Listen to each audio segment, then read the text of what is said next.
পৃথিবীতে আমি যত মানুষ পেয়েছি আমাকে দুঃখ দেওয়ার জন্য, তত মানুষ পাইনি আমি আমার সঙ্গ দেওয়ার জন্য।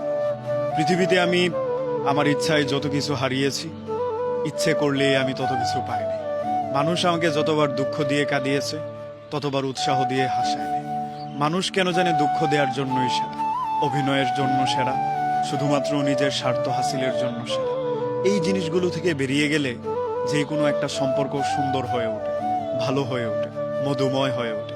মানুষ শুধুমাত্র এই জায়গাটাই বুঝতে চায় না। মানুষ বুঝতে চায় নিজের স্বার্থটা। মানুষ ভাবে আমার যেটুকু দরকার তাকে আমি সেটুকুই লবণের মতো ব্যবহার করব।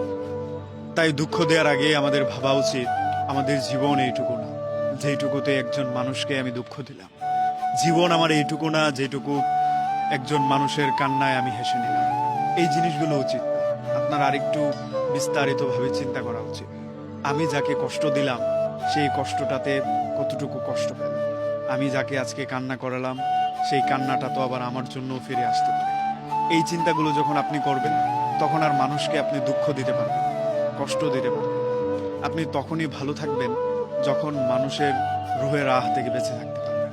আমরা ভুলে যাই আমরা যেই কষ্টগুলো মানুষকে দেই সেগুলো ফিরে আসবে এটার চিন্তা থেকে বেরিয়ে গিয়ে।